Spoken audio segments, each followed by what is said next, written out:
ప్రపంచంలో ఎక్కడో ఒక ప్లేస్లో ఒక ప్రాంతంలో ఎబోలా వైరస్ అనేది సోకుతుంది అంటే మన దేశంలో భూకంపాన్ని సృష్టిస్తారు. ఎవరు? ఈ సోషల్ మీడియా. అసలు మన దగ్గరికి వైరస్ రానే రాలేదు, రాకముందే వైరస్ వచ్చింది, అందరూ చనిపోతున్నారనే ప్రచారాన్ని అధికంగా చేస్తారు. ఈ సోషల్ మీడియా వాళ్ళ వల్లనే ఎక్కువ మంది ప్రాణాలు కోల్పోవడం జరుగుతుంది.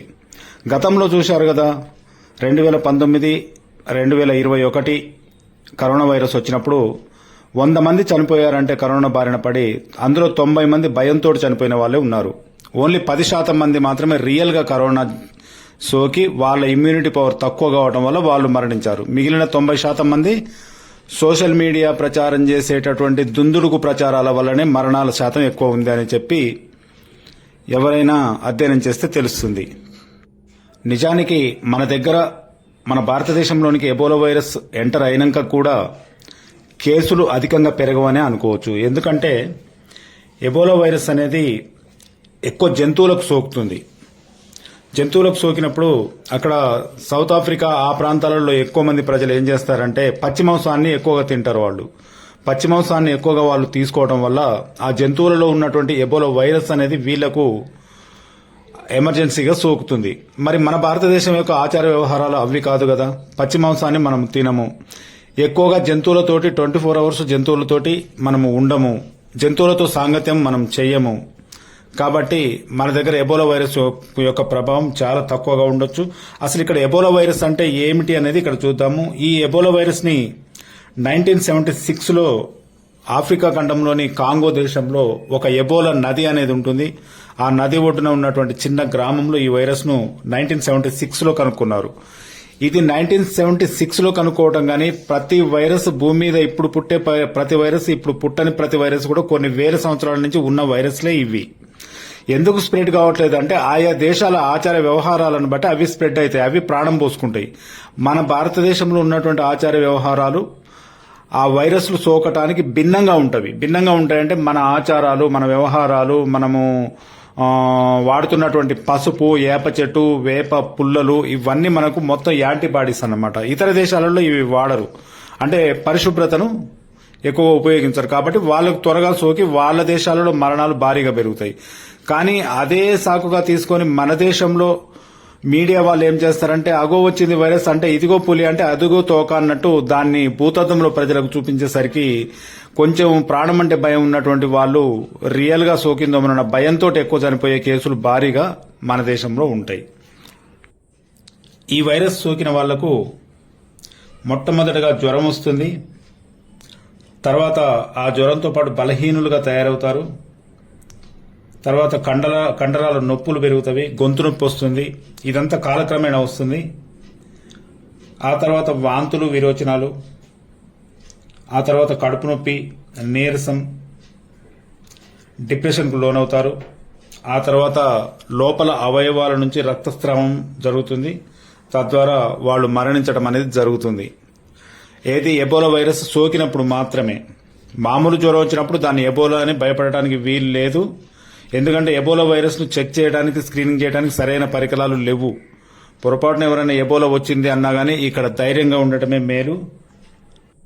అయితే ఈ వైరస్ అనేది పొడవుగా ఉంటుంది, పొడవైన జంతువులా ఉంటుంది, చాలా సన్నగా దారపు పోగు టైపులో ఉంటుంది. ఒక 1000 నుంచి 900 నానోమీటర్ల పొడవు ఉంటుంది. దీనికి ప్రస్తుతానికి ఇస్తున్నటువంటి చికిత్స ఏంటంటే శరీరంలో ద్రవాలను కాపాడటానికి చికిత్స అందిస్తున్నారు. యాంటీబయాటిక్స్ ఇస్తారు. లక్షణాలు ఆధారిత చికిత్సను కూడా ఇస్తారు. లక్షణాల ఆధారిత చికిత్స అంటే తలనొప్పి లేస్తే తలనొప్పికి చికిత్స, జ్వరం వస్తే జ్వరానికి చికిత్స, ఇలాంటి చికిత్సలు అందిస్తూ నెమ్మదిగా ఈ వైరస్ బారి నుంచి కాపాడడానికి ప్రయత్నం చేస్తారు. ఇమ్యూనిటీ పవర్ ఉన్నటువంటి వ్యక్తి 1 మంత్లో ఈ వైరస్ నుంచి కోలుకుంటాడు. ఇమ్యూనిటీ పవర్ లేకపోతే కొంత ఆలస్యం జరగవచ్చు. ఒకవేళ మరి అసలు ఈ వైరస్ రావద్దు మనకు అనుకుంటే కొన్ని నివారణ చర్యలున్నాయి రాకుండా కాపాడుకుంటానికి. రక్తం, వాంతులు, లాలాజలం, చెమట వంటి ద్రవాలను మనం తాకవద్దు. ఏది ఎదుటి వ్యక్తికి సంబంధించినవి. చేతులు ఎవ్రీ టైం ఎనీ టైం సబ్బుతో కడుక్కోవాలి. ఎవరి చేతితోటైనా ఇచ్చినటువంటి ఆహార పదార్థాన్ని వెంటనే మనము మన చేతితోటి తీసుకొని తినకపోవటం బెటరు. అనుమానం ఉన్న వారి దగ్గర ఉండకుండా ఉండటమే చాలా మంచిది. అడవి జంతువుల మాంసాన్ని కొంతకాలం అవాయిడ్ చేయటం బెటరు. చనిపోయిన వారి శరీరాలను త్రాకకుండా ఉండటం బెటరు. వైరస్ ఉన్న ప్రాంతాలకు గనక వెళ్తే అక్కడ ఆ ప్రాంతంలో ఉన్నటువంటి డాక్టర్స్ యొక్క సలహా సూచనలు తీసుకొని మాత్రం అవి పాటిస్తూ మాత్రమే ఆ వైరస్ ఉన్న ప్రాంతాలకు వెళ్తే సాధ్యమైనంత వరకు మనము ఈ వైరస్ను నివారించవచ్చు. మనకు టచ్ కాకుండా నివారించడమే మన ధ్యేయంగా ఉండాలి. ఈ వైరస్ ఎన్ని రకాలుగా ఉంటుందంటే ఇది 6 రకాల వైరస్లు ఉంటాయి. ఒకటి ఫస్ట్ వైరస్ పేరు ఎబోలా వైరస్. ఇది అత్యంత ప్రమాదకరమైనది. ప్రస్తుతానికి సూడాన్లో స్ప్రెడ్ అవుతున్నటువంటి వైరస్. రెండవది దాని పేరు సూడాన్ వైరస్. మూడవది బుండిబుగ్యో వైరస్. నాలుగవది థాయ్ ఫారెస్ట్ వైరస్. ఐదవది రెప్టర్ వైరస్. ఆరవది బొంబాలి వైరస్ అని ఈ వైరస్ ఒక 6 రకాలుగా ఉంటుంది. ఈ వైరస్ మన శరీరంలోనికి ఎలా సోకుతుందంటే ప్రధాన రిసెప్టర్ బంధం ఎండోజోమ్ లోపల వైరస్ కణాలలోని ఎంజైమ్ల ద్వారా కరిగిపోతుంది. అప్పుడు ఎబోలా వైరస్ కణం లోపల ఉండే ఎన్పిసిఐ అనే ముఖ్యమైన గ్రాహకంతో రిసెప్టర్ బలంగా అటాచ్ అవుతుంది. ఇది వైరస్ కణంలోకి ప్రవేశించడానికి అత్యంత కీలకమైన భాగం. ఈ వైరస్ ఎలా దాడి చేస్తుందంటే ప్రాథమికంగా మన శరీరంలో రోగనిరోధక వ్యవస్థకు సంబంధించిన కణాలైన మ్యాక్రోఫేజ్లు మరియు డెండ్రిటిక్ కణాలు వీటిపైన దాడి చేస్తుంది. ఆ తర్వాత కాలేయం, ప్లీహం మరియు రక్తనాళాలలోని ఎండోథీలియల్ కణాలకు విస్తరించి తీవ్రమైన రక్తస్రావానికి. అయితే ఎబోలా వైరస్ సోకినటువంటి వ్యక్తి రక్తం లేదా ఇతర శరీర ద్రవాల ద్వారా శరీరంలోకి ప్రవేశిస్తుంది. మానవ శరీరంలోకి ప్రవేశించిన తర్వాత ఈ వైరస్ తన ఉపరితలంపై ఉండే గ్లైకోప్రోటీన్ అనే ప్రోటీన్ సహాయంతో మానవ కణాలకు అటాచ్ అవుతుంది. ఈ వైరస్ అటాచ్ చేసి శరీరంలోకి ప్రవేశించే విధానం ఇట్లా ఉంటుంది చూడండి. ప్రారంభ అటాచ్మెంట్ మొదటగా ఈ వైరస్ కణాల ఉపరితలంపై ఉండే నిర్దిష్ట గ్రాహకాలకు అటాచ్ అవుతుంది. ఆ తర్వాత కణాల లోపలికి ప్రవేశిస్తుంది.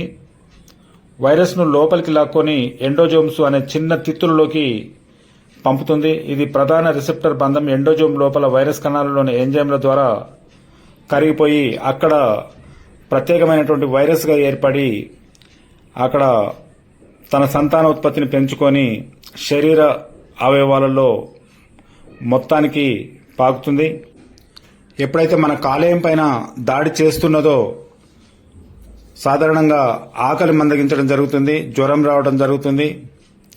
కాలేయం మీద పూర్తిస్థాయి దాడి జరిగినప్పుడు నీరసము మరియు విరేచనాలు, బలహీనత, రక్తస్రావం ఇవన్నీ స్టార్ట్ అయ్యి ఆ తర్వాత మిగిలిన అవయవాల మీద దాడి చేస్తూ అవయవాల నుంచి రక్తస్రావాన్ని కలగజేసేలా ఈ వైరస్ పనిచేస్తుంది. కనుక మన భారతదేశ విషయానికి వచ్చినప్పుడు ఖచ్చితంగా మన భారతీయులకు ఎటువంటి వైరస్లు సోకవు. మన ఆచార అలవాట్లను బట్టి పూర్వకాలంలో ఉన్నటువంటి ఆచార వ్యవహారాలను ఒక్కసారి మన దృష్టిలోకి తీసుకొచ్చుకొని కరోనా వైరస్ వచ్చినప్పుడు కూడా మనం అదే పని చేశాము. వంటింటి చిట్కాలను ఉపయోగించాము. గతంలో ఉన్న ఆచార వ్యవహారాలను పాటించాము. బయటికి వెళ్తే ఇంటికి వచ్చినప్పుడు కాళ్ళు కడుక్కోవటము, ఇంటి కడపలకు పసుపు రుద్దటము, ఎటువంటి వైరస్లు ఇంట్లోకి రాకుండా నిరోధించడము, అటువంటి చిన్న చిన్న టెక్నిక్లు ఎప్పుడైతే మనం ఉపయోగించామో మనల్ని ఎటువంటి వైరస్ ఏమి చేయదని మనం ఇక్కడ గుర్తించాలి.